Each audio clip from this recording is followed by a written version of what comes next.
সয়েলি সাইক্লোনের তাণ্ডবে লন্ডভন্ড হয়ে গেল রায়চৌধুরী পরিবার। হ্যাঁ বন্ধুরা, ফুলকি সিরিয়ালে আজকের পর্বে তোমরা এরকমটাই দেখতে পাবে। পুরো গল্পটা জানতে হলে প্লিজ লাইক দিয়ে সঙ্গে থেকো। ফুলকি আর রোহিতের ফুলসজ্জার সময়তে ওই ঝড়টা উঠে আসে। তখন ফুলকি ভয়ে চমকে ওঠে। ফুলকি রোহিতকে জড়িয়ে ধরে। রোহিত বলে, ভয় পেও না, মনে হয় ঝড়টা এই দিকেই এসেছে। এরপর ফুলকি আর রোহিত নিচে নেমে আসে। জেঠুমণি আর সবাইকে ডাকতে থাকে। জেঠুমণি বলে যে সবাই নিচে নেমে এসো, এই সময় ঝড় উঠেছে, ঘরের উপরে থাকা একদম উচিত নয়। চারিদিকে ঝড়ের তাণ্ডবে লাইট ফাইট চলে যায়। এদিকে মাস্টারমশাই লাবুদের খোঁজ নেয় ফোন করে। লাবু জানায় যে তারা ভালো আছে আর রুদ্র রয়েছে পার্টি অফিসে। এরপরে পাড়ার লোক এসে হাজির হয়। তারা এসে জানায় যে গোটা এলাকা জুড়ে এই ঝড়ের তাণ্ডবে মানুষ বিপদে পড়েছে, তার দিকে রেস্কিউ করে নিয়ে আমার দিকে একটা স্কুলেতে রাখতে হবে। এরপর মাস্টারমশাই বলে যে হ্যাঁ ঠিকই বলেছো তোমরা, চলো আমরা বেরিয়ে পড়ি। এরপর মাস্টারমশাই, রোহিত, তমাল, পিয়াল, ধানু আর ফুলকি সবাই মিলে বেরিয়ে পড়ে। গোটা এলাকার লোককে উদ্ধার করে এবং মাইক দিয়ে অ্যানাউন্স করে দেয় যে সবাই যেন নিরাপদ জায়গাতে গিয়ে ওঠে। আর এরপরে ফুলকি বলে যে এত লোক বিপদে পড়েছে, সবাই এতে খাওয়া দাওয়া নেই, আমার দিকে তো খাবারেরও ব্যবস্থা করতে হবে।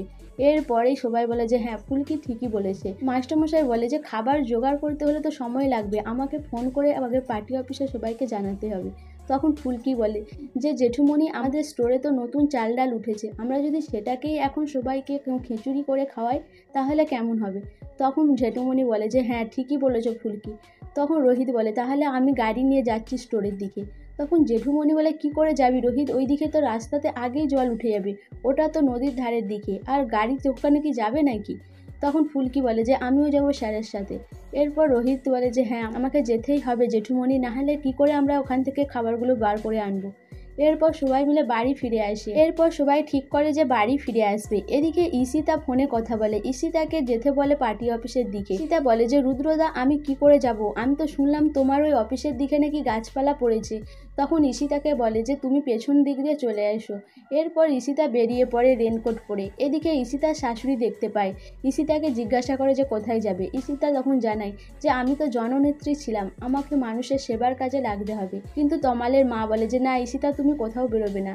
এদিকে জেঠিমণিও বলে হ্যাঁ ঈশিতা, তুমি যতক্ষণ না তমাল আসছে তুমি কোথাও যাবে না। ঈশিতা মনে মনে ভাবে যে এখন আমাকে বেরোতে হলে তমালের পারমিশন নিয়ে বেরোতে হবে। কি আমার দুর্দিন এলো, আমার নিজের ভাবমূর্তি বজায় রাখার জন্য আমাকে কি নাই করতে হচ্ছে। সো বন্ধুরা, এই ঝড়েই কি তাহলে ফুলকি আর রোহিত ওই স্টোরেতে চাল আনতে গিয়ে দুজনে এবার বিচ্ছেদ হয়ে যাবে? দুজনের জীবনটা কি এই ঝড়ের মতোই এলোমেলো হয়ে যাবে? তোমাদের কি মনে হয় অবশ্যই আমাকে কমেন্ট করে জানাবে। আর আমার ভিডিওটা ভালো লাগলে প্লিজ সাবস্ক্রাইব করে দিও আর লাইক কমেন্ট শেয়ার করো।